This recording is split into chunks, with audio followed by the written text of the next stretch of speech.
get started, I just wanted to let you know this interview was done last year around August 2025. So, with that being said, let's go ahead and continue on with the show. Hello, everyone. Welcome to School After Hours podcast, where we talk about all things related to out of school time programming and education. I am your host, Jay Lee, and today we have an incredible conversation for you. My guest, Amy Anderson, the founder of Reschool, a Colorado-based nonprofit on a mission to make out-of-school learning equitable and accessible for every kid in the state, sits with us and breaks down how Reschool partners with families, employers, and community organizations to meet youth where they are outside of the classroom. We talk about their Learning Dollars program, which has put over $1 million directly into the hands of families and communities. We also sit down and dig into the power of co-designing youth programs with communities rather than for them. And we get real about the challenge of sustaining youth programs with political priorities shift and funding disappears. If you care about education equity, community-driven change, and what it really takes to build systems that serve every child, this one is for you. So, without further ado, let's go ahead and get started. Hey y'all, I know we're getting into the good stuff on this episode, but I just wanted to pop in and tell y'all about something new that we're doing this year. So, to get ready for the school year, I'm hosting a virtual Brunch and Build bootcamp this July. For 4 Saturday mornings from 11 a.m. to 12 p.m., we'll be tackling your youth program vision, team building and how you can support them, how to build partnerships not just within your community, but other organizations that are aligned with your goals, and building out your operations systems to better support your program. So make sure that you sign up. Bring your coffee, your tea, and your favorite brunch food. I know I'll bring mine. Registration is open right now, so make sure that you share this with program providers, youth program managers, youth organizations, so we can all come together and plan as a community. Hey, Amy, how are you? Hey, Denise, I'm doing great. How are you doing? Doing all right. So, thank you for joining us today to talk about all the things that you do. So, for anyone that does not know you, can you tell us a little bit about what Reschool is and how you started it all? Yeah, sure. Well, Reschool is a nonprofit organization based in Colorado. We primarily focus our work on Colorado, and our goal is to provide access to learning that happens everywhere for kids across our state. And when I say learning happens everywhere, I primarily mean that we're extending the learning beyond the time that kids are in school to the time that they're spending outside of school, and trying to make that system that sits alongside our education system more equitable and more accessible for youth across our state. Awesome. So, in doing all this work, you shared us your story of how everything started and your journey in education through policy, through charter school, all the things, and starting Reschool. Uh, how has Reschool partnered with families, schools, and other organizations to create that impact that you wanted? Well, we've partnered with community-based organizations like housing authorities. We've worked with employers. We've also worked with nonprofits that are embedded within communities. And the goal there is that we want to be in spaces where families already have trusted relationships in their communities, and that we partner with those organizations to be able to understand what are the contexts within which families are in those communities are accessing and having educational opportunities. What are their needs? What are their interests that they're trying to fulfill?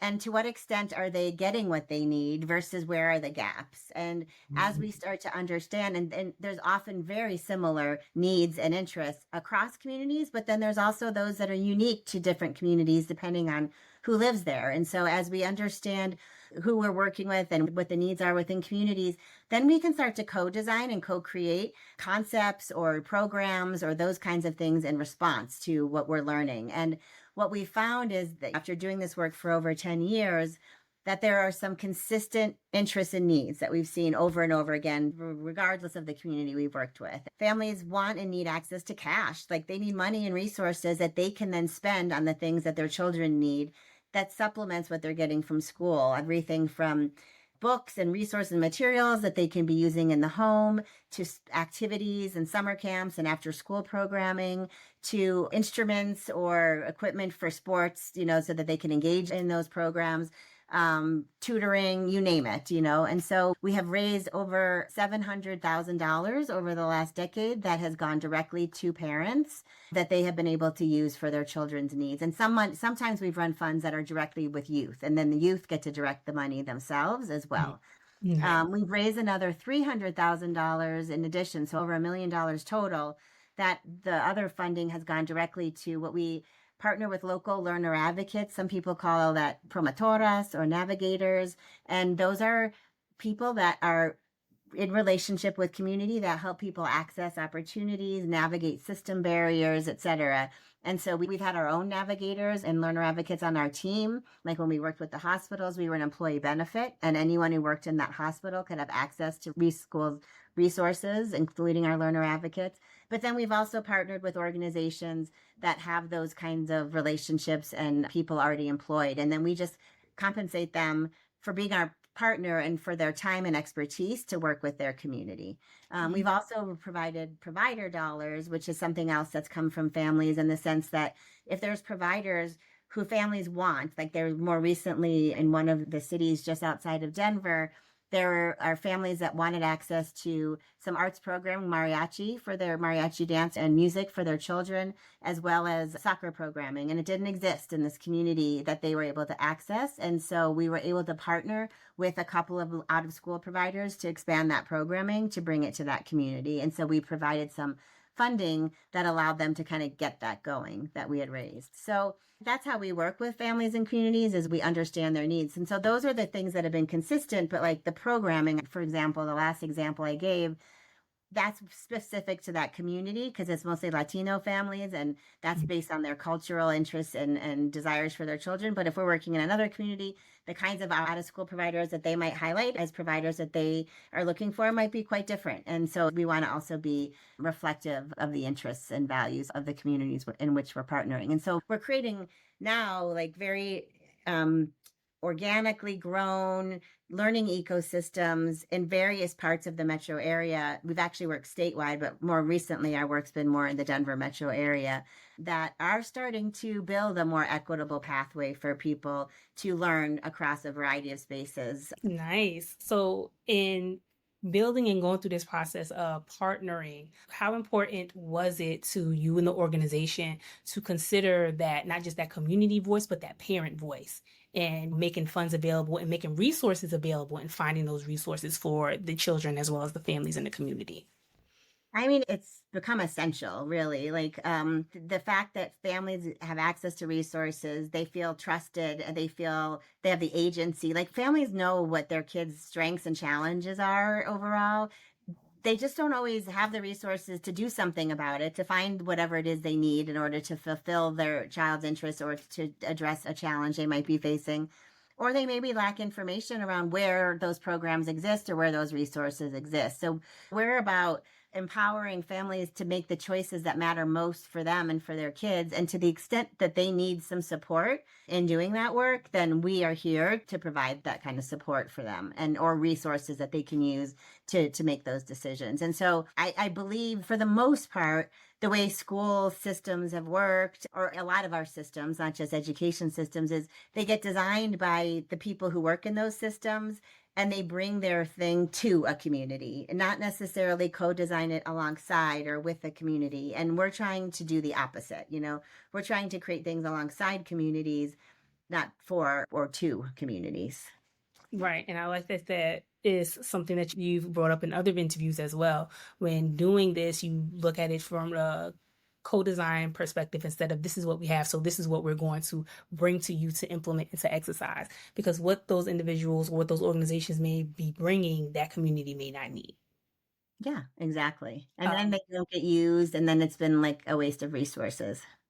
Exactly. So with going through that process, what are some of the things that have come out of it that was eye-opening for you in the organization? I think the most like eye-opening thing for me right now, and maybe this is just given the times that we're living in, is that there's such a lack of investment that we're making as a society in youth in so many different ways. But I can give an example, like very recently. So we worked on a ballot initiative in 2021 that had it passed. Unfortunately, it didn't pass. It was close, but it had it passed, it would have brought about 135 plus $1 million of public funding into the state that kids could access with learning dollars that they could use basically for out of school learning. And at the time, we worked on that with an organization whose leader has now become the mayor of our city of Denver.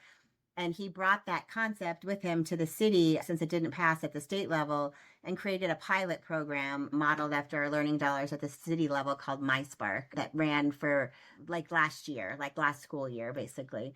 But then this year, I don't know, given other priorities or other things that have happened, they pretty much defunded all of their out of school and children's programming at the city level, like gutted it. The biggest cuts that the city made just recently in the last 2 weeks were to the children's programming. And so I feel like we're making these steps forward. We finally get to a place where we're showing people the value and the impact of investing in youth programming and what opportunities that opens. And then the political winds shift and it just gets all taken away, you know? And so it's frustrating, I guess, more than anything. And that's not necessarily something specific that's come out of our work, but Mhm. it just shows that I think there's so many people that are probably listeners to your podcast who've had experiences in this space that find it hard to sometimes continue to keep moving forward when our systems don't necessarily invest in the right things that, Yeah. if we're going to invest in anything, I think kids is a pretty darn important thing to invest in.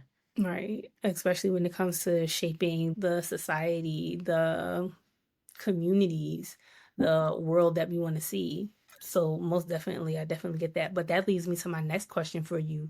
Like in the light of the current changes in education, how have you reshaped Reschool to support youth and communities? I mean, we came into this year, like a lot of nonprofits, I think, not sure like how it was going to go. We didn't have government funding, and so we weren't personally, as an organization, worried that there was going to be a chunk of money. But because so many of our funders have other fundees who did have government funding that they now lost, that they're asking for more money, and so there's been these ripple effects around funding that I think a lot of us in the out of school nonprofit space are dealing with right now. And so because of our commitment to something I shared before around emergent kind of strategy and being nimble, and we're small, we remain small as an organization on purpose because we have partners. And so instead of having a big organization where we bring it all in house, we have a core team, but then we have partners that we build our capacity in that way. We've been able to be flexible, I guess, this year in ways that have been critical. We've been able to reduce like our budget as the funding has reduced, and we really saw that the need for kids to have access to safe spaces with caring adults and people that they were connected to in the community during a time of challenge at the national and local levels was something that was probably as important in a different way now than it was during the pandemic. Like there was just a new need that was really, really necessary for us to step in. So we've mainly done learning dollar funds this year. We've run 3 learning dollar funds and worked with 3 different communities across the metro area and just really wanted to be there during this time to support them as they're navigating through this space with their kids. And so that's been our highest priority this year. Whereas in past years, we maybe were doing learning dollar funds and working with providers in those communities, but we were also running maybe 2 or 3 other kinds of projects or programs and we've really been focused laser like this year on community. How has that changed some of your dealings with your partnerships and your partners that you usually have or you usually bring in? I mean, I think they're struggling as well for a lot of the same reasons we are. And so we're just riding this out and we'll get to the other side of it. But it's been hard because there's just a general lack of resources across the ecosystem. I've been trying to find creative ways to try to prevent this from happening again down the road. And so I've been talking with some people locally about revisiting a policy or ballot initiative type strategy, either at a local or state level, as something that this might be the right time to try to pursue again, just given all the cuts and changes. I've also been intrigued by and trying to learn more about the school choice tax credit, which was part of the federal budget bill. I initially thought it was mainly for school choice, like to go like a voucher, like you could go to a private school with this tax credit, which it can allow for. But what I've learned is that it also seems to be something that if our governor were to opt in and we could become one of the states that was part of that program, that we could raise money like we've done for learning dollars and that it would be a federal tax credit where people could donate and then we could then use the money that they've donated to provide learning dollars at a larger scale. And then the people who donate would get a tax credit later on. And so that money could also not only provide learning dollars, but it could help provide support for providers. Like I guess schools and districts could be vendors for it as well Hmm. if it were to go through, and they could then partner with providers in the community to provide extended day programming, or like in Colorado we have 4-day school weeks, and so fifth day programming. So I've been trying to not be only frustrated but also think creatively and see what the possibilities are, and try to see how some of these possibilities could be investments and resources for kids in our state. Right. And I know that sometimes that can be a challenge, but I definitely see how this can put someone in the place of, okay, so how in the world can we go forward from here? Like, what are we supposed to do? And in that vein or in that space, moving forward and the things, all the things that you want to do for your youth and in the current climate of education, how do you see yourself continuing to serve not just the youth, but also the families that you serve at the same time? Well, I mean, I think that there's going to be an ongoing need to have these kind of funds. And so, to the extent that we can get smarter and more creative about how to sustain that kind of funding. And when I say these funds, I mean both the funds that are directly for families to access opportunities for their kids, but also funding the ecosystem of providers. Because if families have resources but not providers to go to, or providers but not families, you need both, like you need to fund the supply, you need to fund the demand. And for the ecosystem to be healthy, those providers in that ecosystem also need to have a voice in shaping like what those policies or those funds might look like, so that they will be sustainable for them as well. So I'm very focused right now on sustainability and trying to solve for that challenge. And but that make when we create systems that are sustainable, that they're anchored in the needs and desires of the families and kids that they're intended to serve. Right. But you bring up a good point, and I did want to ask you this follow-up question. Like, what role, because people may not know, what role does policy play when it comes to choices like this?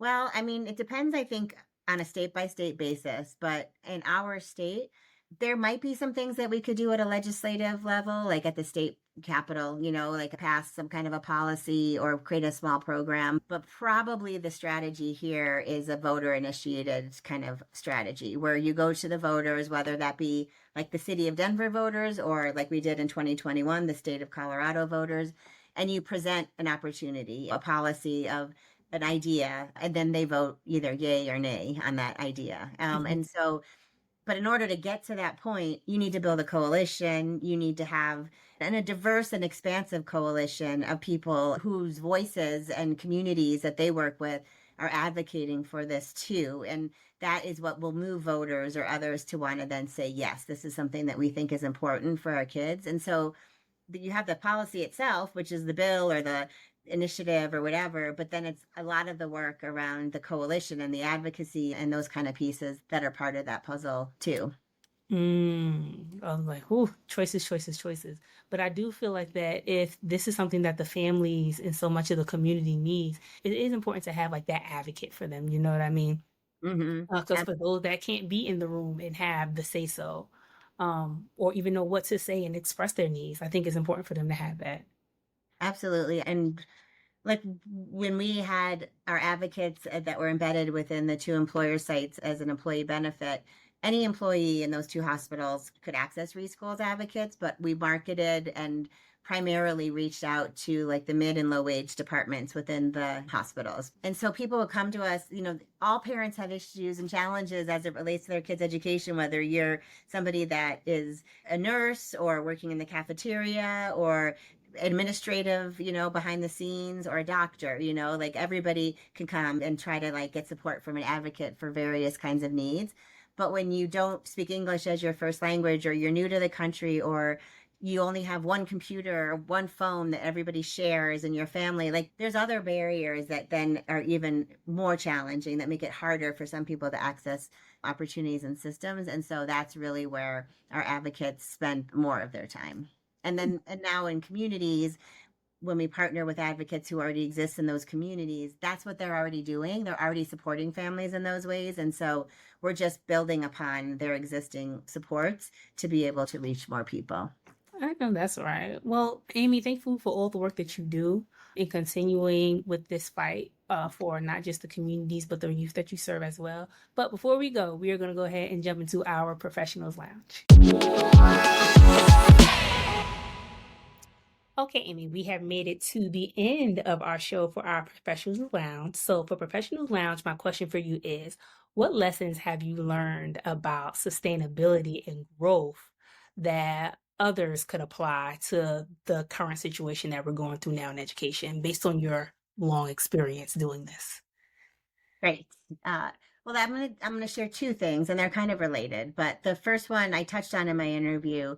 I believe that there are a lot of organizations in the community that already are really good at doing certain things. Like they've really figured out how to work with youth, in really effective ways, or they're really good at like training new leaders and fellows to kind of bring programming into the space, or professional development of existing out of school time providers, et cetera. Like there's a lot of great resources. And so what I've tried to do is not duplicate or replicate the things that exist, but really figure out what is uniquely something that Reschool brings to the table. And then when it comes to knowing that the communities or families we're working with, whether that be providers or parents or youth, need something else, that we are looking to this broader ecosystem of people and organizations to be our partners and carrying something out. And I think that for sustainability and growth, if we could do more of that collaboration, as compared to trying to work in more scarcity kind of ways and build together, I believe that is the wave of the future. And so that's one thing that we've been trying to really lean into more. And then kind of related to that is I feel like once you have some of that energy going, and this gets back to when we talked about policy and advocacy and coalitions, is if you have that and it's been built in an authentic way, then that's a powerful thing that you can start to organize around. And, just as a resource, we have been participating in some programming by a group called the Children's Funding Project, which is a national organization who supports local people and organizations who want to get policies passed in their community. And they've been successful at supporting those communities to pass policies, whether that be for out of school time for kids or early childcare or other kinds of youth focused needs. So I do believe that we need to be more involved at pushing and doing things actively at the community level to make change at this stage, as opposed to hoping and relying on our leaders to do it for us. So whether or not I'll be successful, let's check back in a few years. But I do believe that that's the way to go, at least at this point in time. I know that's right. Well, Amy, if anyone wanted to get in touch with you to learn a little bit more about what you do, also learn a little bit more of how they could help or even volunteer with Reschool, how did they get in touch with you? Well, you can either go to our website, which is reschoolcolorado.org, and there's a lot of information and resources on there. You can also reach out via email at info@reschoolcolorado.org. Well, everyone, that brings us to the end of our show. If you liked what you heard and you enjoyed our conversation, make sure that you're following us on YouTube, but also hit that like button so we know what you are enjoying.